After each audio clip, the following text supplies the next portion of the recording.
Hello and welcome to Freshwater Fin. Today we are going to go over the top 10 aquarium keeping essentials in order for successful fish keeping. The order of these items are not ranked, but rather 10 handy items that you will be needing. So let's get right into it. Item number 1, a gravel siphon. Gravel siphons are a must-have for all rock and bare bottom substrate tanks. They are cheap, easy to use, and clean in areas that you will not be able to reach without having to do an aquarium teardown.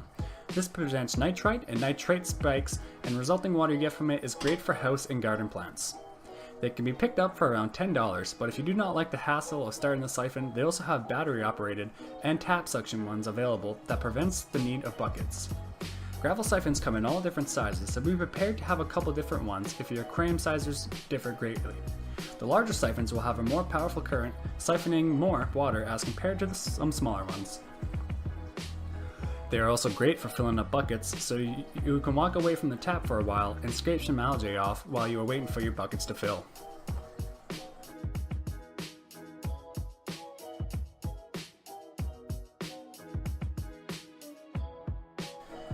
Item number 2, tap water conditioner.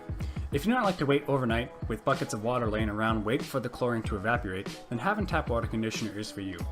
You should be using tap water conditioner anyways, as some contain natural slime coats for your fish and helps reduce stress when changing large amounts of water or adding new fish. Many guys on YouTube will tell you to add this many drops per gallon, but you should always follow the label of the type of conditioner you have, even if it's the same brand, as some conditioners are more concentrated than others, and you do not want to be overdosing or underdosing. Use the conditioner as appropriate when changing water or adding new fish to your tank. Item number 3, algae scraper. Algae scrapers are great for getting rid of all that unsightly algae lurking on your glass without having to stick your hand in the tank with a dish rag. They come in all different sizes and textures. Metal ones are great for getting that older, more stuck on algae off, while the sponge scrapers are great for tidying up the hairy, less stuck on algae. Make sure to read the label for which type of scraper yours is good for, as most acrylic aquariums will easily scratch if you take a metal scraper to them.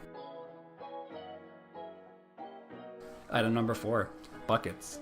When it comes to aquarium keeping, you can't have too many buckets. They are great for holding water, storing your other tools, aging salt water, and just for transporting water around. Having buckets specifically for aquarium use will ensure you do not contaminate them with other household toxins such as detergents and soaps, which could kill your fish.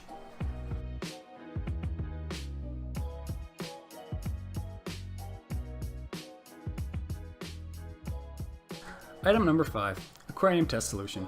Having aquarium test solutions are great for monitoring levels such as pH, nitrite, nitrate, and ammonia, as if these levels get out of balance, it could cause unforeseeable disaster in your tank. You want to keep your pH levels in balance with the natural waters your fish live in. The nitrite levels you want to keep to a minimum, and with the nitrates you want to keep under 200 parts per million.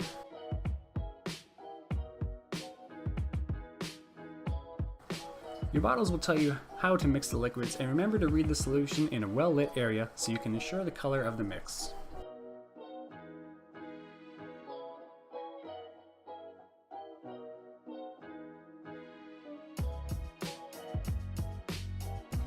Item number 6, spare filter and filter media. Having extra small filters on hand in the event of your current one burning out can prevent your water levels from getting out of hand. Many stores are closed on long weekends and holidays, and going that long without a filter can be disastrous. Keeping extra filter media can also save you a trip to your pet store when you're changing your aquarium water and realize you need some more carbon. Item number 7, a balanced variety of fish food. Having a balanced fish food diet ensures that you are giving your fish proper nutrients and giving their best ability to display their colors. Giving your fish treats sometimes twice a week is good as long as you do not overfeed them with treats, as this can make them overweight and less active swimmers. If you can, opt for multiple small feedings as compared to larger feedings, as this is less stressful for your fish, as many are gluts and will eat all they can find within that time. Feeding them only what they can eat in 2 to 3 minutes will ensure no food will go wasted and you will not raise your nitrate levels too much.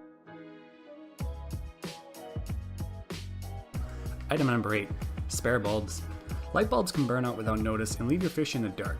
Regular power surges can also blow your bulb, so having some extras can allow you to change your bulb on the spot without having to run to your pet store and risking not having them in stock.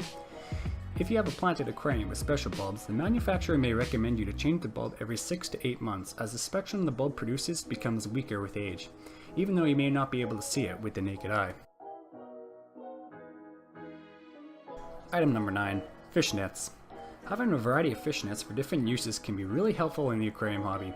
Smaller nets can be used to capture smaller fish like minnows and tetras, and also collect floating plant debris, while larger nets can be used to corner some of your larger and faster swimming fish. Having a separate net for a quarantine tank can minimize your risk of reintroducing the parasite or infection back into your tank of healthy fish. Nets can also unexpectedly break or tear, so having a few on hand can really help you out. And finally, item number 10, storage. While technically not an item, it is still a must-have for all the items on the list and more. All the equipment needed for a healthy tank takes up a lot of room, so having some dedicated space to store all of it out of the way is a must-have. Storage under the aquarium is a great place for you to keep your items, but also have easy access to, so you can focus on what matters most, enjoying your fish. That concludes this video. If you feel like I've missed anything important, let me know down in the comments. If you haven't already, please subscribe to our channel so you do not miss out on new videos. And as always, thank you for watching.